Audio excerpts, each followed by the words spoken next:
Hey everyone, how you doing today? Welcome to Deadbeat Son, episode 39, with your host Tré Lamb. That's me.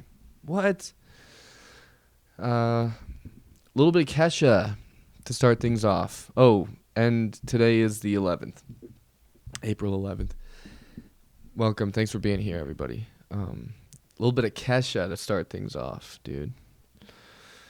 Kesha, she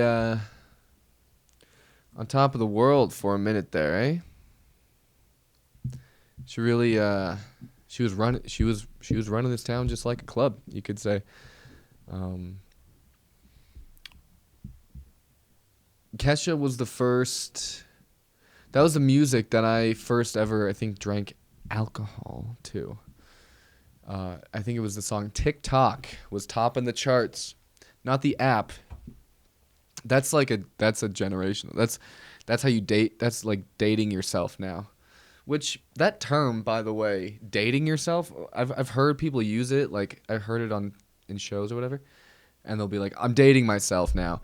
I I, I always thought it meant like I didn't. I was so perplexed by it. I understand now that it's like I'm telling you my age, but I always thought it was like dating, like you're dating somebody, and they were dating themselves. And I was trying to figure out how the hell that worked, but anyway. And I'm dating myself here. I was like, what the hell does that mean? There's no shame in being old. You know what I mean? I'm getting older. Oh, that's what I was saying. Is the that's how you can tell. That's really dating yourself now. Do you know TikTok as the song, or do you know it as the app, the Chinese app? Depending on who you ask, they'll tell you it's spyware. The Chinese are spying on us, which is so funny. I love to think about like those kinds of people who they got a regular job, or they live in like the suburbs of Utah, for example. Just a wild example, and they're like oh man, the Chinese are spying on us, dude. The Chinese are spying on us with these apps, and it's like, and what do you do? What do you worry? What are you doing that makes you so upset that there's even if they are, which I'm sure why not, probably are. I think countries just spy on other countries all the time, and Chinese are spying. What? Okay, so they're watching you go to the grocery store. They're watching you have to be stern with your kids when they're acting up. They're watching you pick up after your dog when you're on a walk. They're not. What do you? What's the? Okay, so what? Chinese are spying on me. Yeah, they got some good stuff. Oh, I bet they got some good stuff out of you. Frickin' Kevin. Oh yeah. Oh sure. Oh yeah. Watch out. They're spying on you. To do what? See what kind of coffee you like. And they're like, oh shit, this guy drinks Folgers. That's crazy, No, they don't care about you. There's a level of importance, of like self-importance, to be like upset, or to be so caught up in foreign, other countries spying on you. It's like you think you're the one that they're spying on, not freaking Elon Musk or Triple H. You know what I mean? If I were the Chinese, I'd be spying on Undertaker, dude. That's what I'd be doing. Who, by the way, took such a turn. It's so funny now to see like if you can follow Undertaker on Instagram, and you could see him just like sitting back at a vineyard, just sipping on some wine, He's or taking pictures with a buddy, and he's like, "Oh, I've known this guy for years," you know. And it's like, do the thing, do the eyes thing, where your eyes go back. That's what he was doing to people. He was doing that like he's gonna cut their head off, and now he's just like chilling. He's at like he's at his nephew's soccer game in the bleachers, you know, eating orange slices. It's just such a fun turn, man. I used to like that guy. What were we talking about? Kesha? Whatever. I'm back. Who cares, dude? I'm back from Vegas. I was in Vegas all weekend. And if you're wondering how it went, oh boy. I've like had to talk to people about how it went. You know, it wasn't like, okay, so I went out there, I'm headlining a club, which is like, wow, right? Like a huge milestone. Very proud of myself for getting to that point. It's cool, and it's something I've been working for a long time, and I've been preparing for, and I've been whatever. And so those opportunities come up, but they just, you know, that first show, the Friday night show was excellent, outstanding, a lot of fun. You know, had like a few people on the show before me, and they were a couple guys from Salt Lake, and then a local guy, Casper, do a quick set.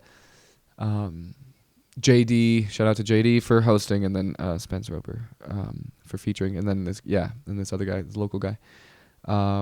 It was fun, man. It was really cool, that first show. Let me emphasize, that first show was really fun. Sold some merch. There's a guy in the crowd who was he was telling me, he came up to me after the show and told me he was tripping on Molly, and then he had a great experience, which, boy, oh boy, if I was doing Molly, a comedy club is just so far from a place I'd want to be. You're feeling this like euphoric, you're feeling like an like immeasurable amount of serotonin is flooding through your brain. And you're like, I'm going to go watch comedy. I'm going to go sit in a dark, maybe it's cool, I don't know. Thank God the show went well, dude. Could you imagine if we were really bombing and this guy's tripping balls on Molly? So, you know, he was doing that throughout the show. I don't know if he was in the same plane as us, but he was there, and he bought a couple hoodies, so shout out to that guy. And then the coolest feeling in the world is when people come out to see me. That's really special, and I'm very grateful for that. And I think it's like, it's just it's so crazy. It's so crazy. It's wild, man. It's a very nice feeling. These people, like another guy came up to me, and he was like, dude, I saw you opening for Kyle Kinane, you know, a few months ago. And he's like, I talked to you after that show, and you said you'd be back and to keep up on your Instagram. Well, I did, man. I did. And as soon as you announced you were coming back, I was all over. I was like, I was going to cry, dude. I was legitimately going to get a little teary-eyed there, just because he was so, it was just so cool, you know?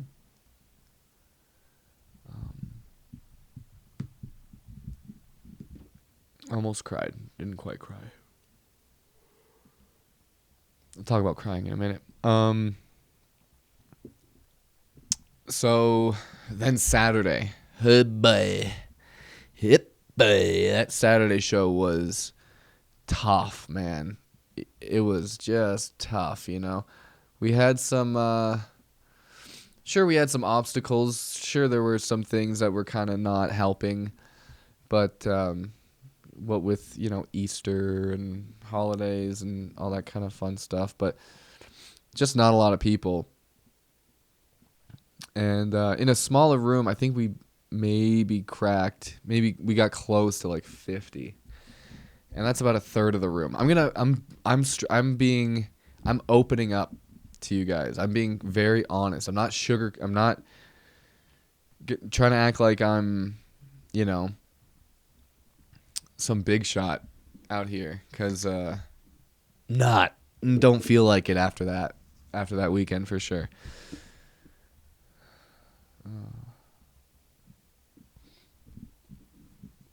So yeah, creeping. I mean, not quite, like, little under 50 people at this show, and when there's that few people if it were a smaller room, different story, right? If it was a room that sat 50 or 100 or 80 or something, it would have been good. It would have been a great show. But this is a bigger room, and so there's a lot of empty space. And I feel like when people are in a room, when there's that few people in the room, they are more likely to talk to me. So we had a couple of those. We had a couple of women who were just chiming in during my act. I'd be telling a joke, I'd be setting it up, and they would just throw out their opinions, interrupting punchlines. At one point, and like the staff, wait staff or security, had told her a couple times to be quiet during the show. And at one point she said, while I was talking, doing a joke, she said, "They keep telling me to be quiet because I'm talking too much." And I just stopped and I turned to her and I was like, "And yet you continue to talk." What a crazy thing to say. What a crazy thing to say out loud is, they keep telling me I'm talking too much. But you're talking. You're talking.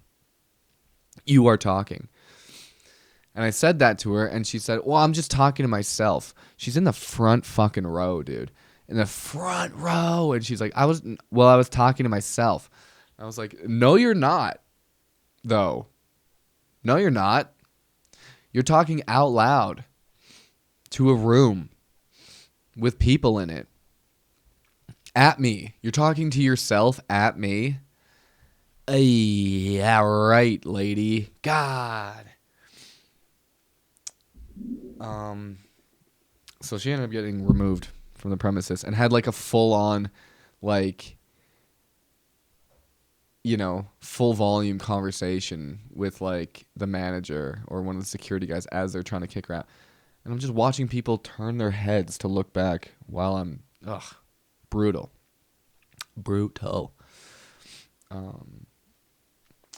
And there was a guy in the front row who, he was loving it. He was having such a great time. At one point, I said a joke. I told a joke, and he got up. He stood up from his seat, leaned over, bent over, and slapped the seat next to him, or a couple seats down, because there wasn't a lot of people there. And he slapped the seat and then sat back down. And that's how hard he was laughing. That's how hard he was laughing, is that he had to get up, slap the seat next to him, and then he could sit down and enjoy the show. I'd never seen anything like that. I've never seen anything like that. And my jokes are not that funny. So I was wondering what was going on there. I'm so appreciative of everyone who came out. We sold some merch. And it's just part of the game, It's gonna be a long one, folks. This is episode 39, you know what I mean, of the podcast, and I'm treating this like I am with my stand-up. I've been doing comedy for almost 9 years now, and it's only been in the last year I've started to see any sort of measurable progress or growth. I you look back, when you look back on things, you're like, wow, I've come a long way, right? But this last year or two, I've felt it in real time. Oh shit, I am getting better, or this is progressing, But there's still those times, man. You still get humbled every now and then. And this weekend was humbling, for sure. Humble Bumble, dude. Speaking of humbling, dude. Do you see that video of the guy proposed to his girlfriend at the NBA game and she said no? Oh, what? Oh. What? How do you not, like, who are these guys to get rejected? Hey, for a proposal, it's got to be embarrassing. But, like, I feel like that's on you, bro. Like, I feel, I don't know, man. I feel like it's on the guy. I feel like it's his mistake. Like, to either it's way too soon. That's what it's probably that. It's probably like way too soon in the relationship, you know, and he's just excited, or maybe, you know, he's trying to show off, or he's just trying to lock her down. You know, yeah, like too soon. Because I'm thinking, like, how do you misread that so much? That's a big deal. That is a big deal to propose to someone. And to just to just misread the situation so much where she says no. Oh.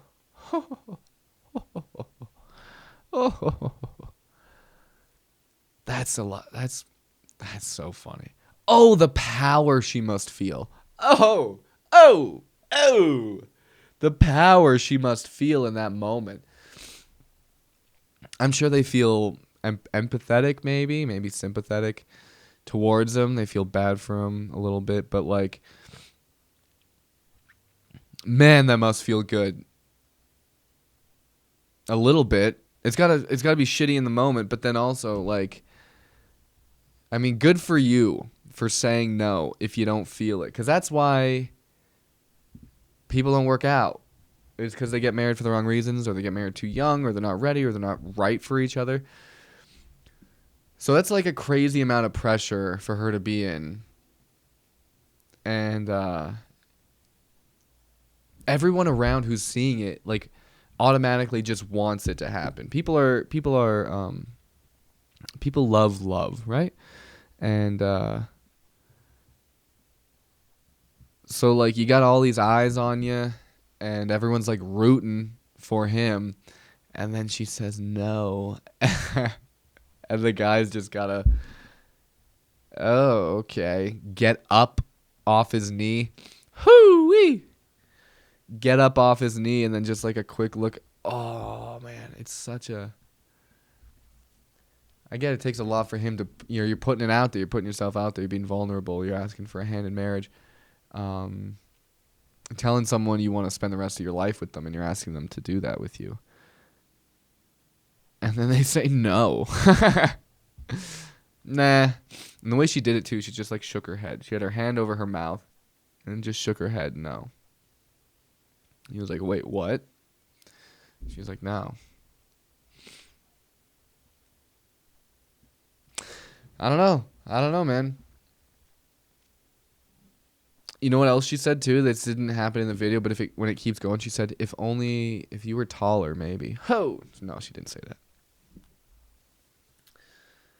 That's, she must feel, I mean, but to walk out of that is what I mean. Like, for her, like, she must feel so, you got to feel such a relief, too, walking out of that. Because, you know, after you leave, like, what the fuck is that conversation like after, by the way? Probably tense. Probably not fun. But, man, if I were her and I just said no, dude, when you go home that night, oh, man, just thinking about, like, there were two roads. And one was marriage with someone you don't want to marry. And the other is being at home, you know, fucking watching Love is Blind and eating, you know, yogurt covered pretzels, dude. Like, yeah, I'll take that one. I'll take that one. Huh. Man, to just put your feet up after saying no to someone who proposed to you has got to feel good. I was in Vegas. That's where a lot of marriages happen. Right? A lot of spontaneous marriages are going down in Vegas.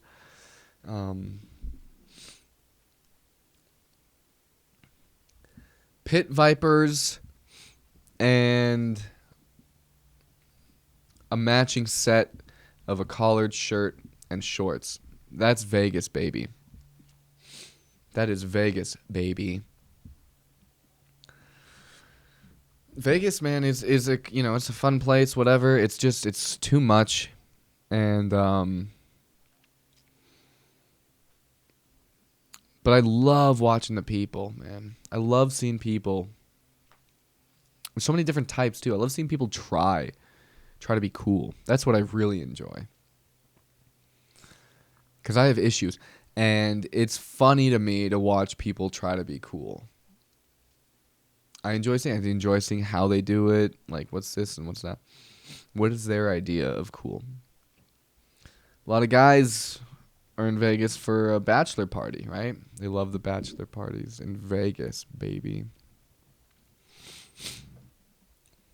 The guy who proposed at the basketball, I bet he would have gone to Vegas. Had she said yes, he'd be like, "Hell yeah, call up the boys.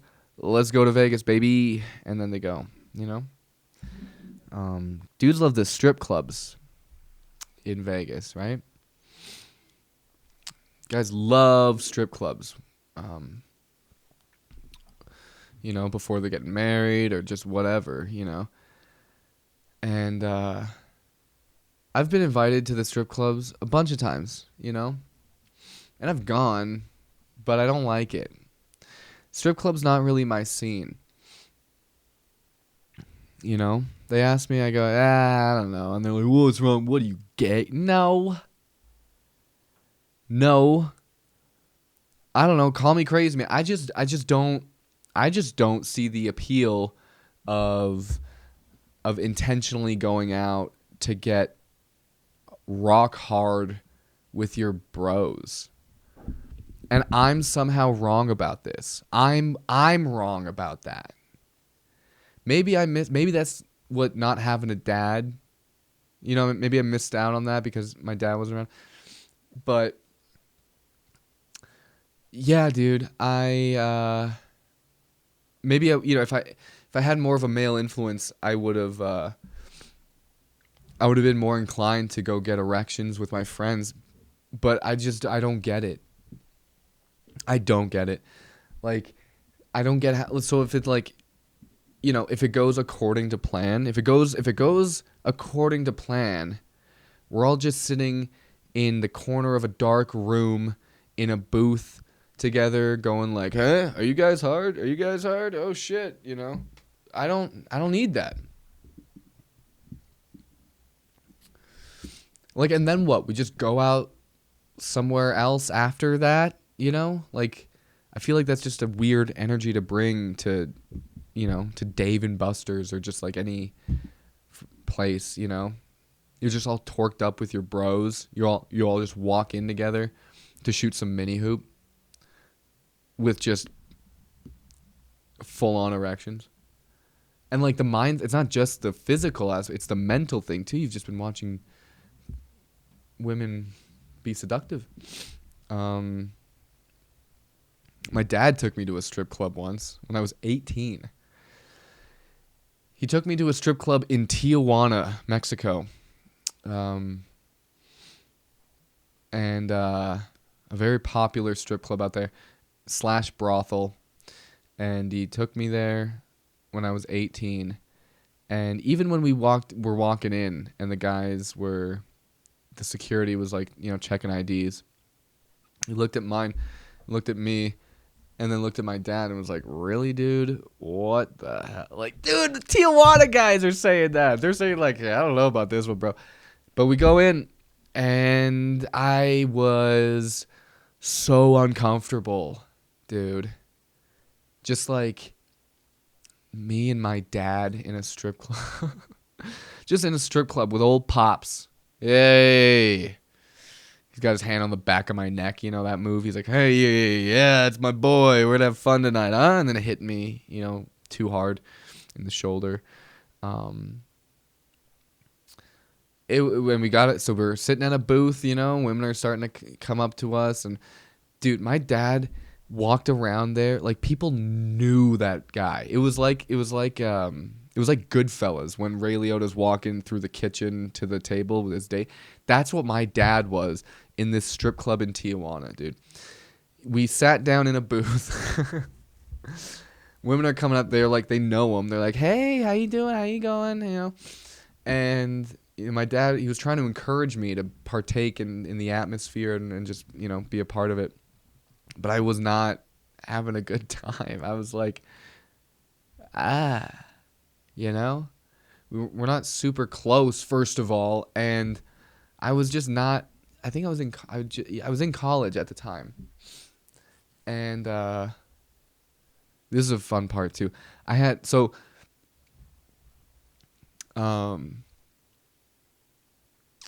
So my dad gets these two women over, and they're sitting with us, and they're chatting, and they're whatever, being real flirty. And one of them's asking me, she's like, "Do you want a private dance?" And I was like, "Nah, I don't know. I think I'm okay." And my dad's like, "Go do it.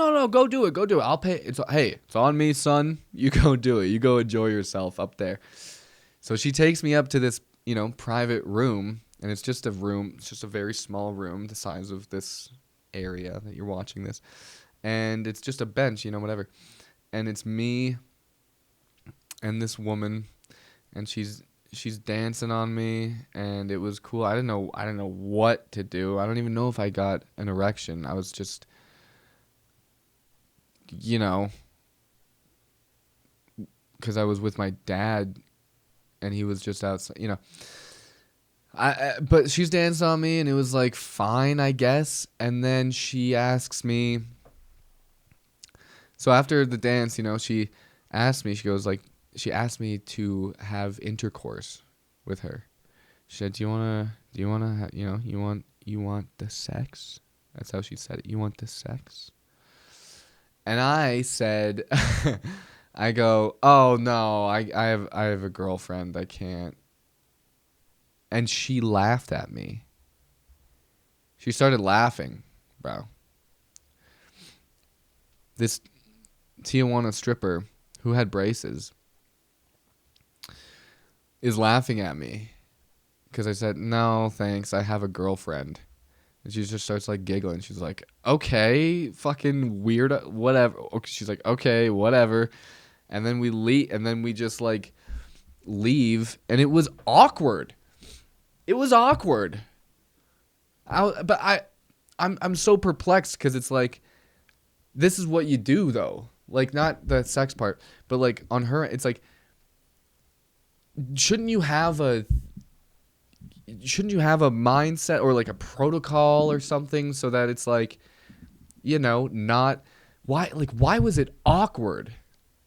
Why was it like weird between us afterwards? We were leaving. She's like, "Oh, okay, whatever." And then we like awkwardly leave the room and then just like start walking back down to my father. That was the other thing too. I had to walk back and sit at a table with my dad. And then just, with my freaking boner, little boner. And he's asking, "Hey, how was it? Hey, how was it?" I'm just like, what the fuck is... And then she was kind of miffed, because I guess I don't know, I guess she wanted your boy. But yeah, that was a weird time. Anyway, I don't know if that's why I'm not crazy. I think that's probably why I'm not crazy about strip clubs, because I had such a fun experience the first time I ever went with my father. Man, that guy owned the place, though. All right. Anyway, that's gonna do it for today, folks. That was a fun one. I got vulnerable. I opened up to you guys about my frustrations, with the shows, and a fun story that I didn't even plan on telling you. So that's good content. This has been episode 39. Idaho Fall. Okay, so I'm in Idaho Falls this Friday, at the downtown event center. So if you're in Idaho Falls, if you're in the area, come on out. It's gonna be a lot of fun. Those shows I've done that show. I've done that room a couple times, just featuring. This will be my first time headlining it.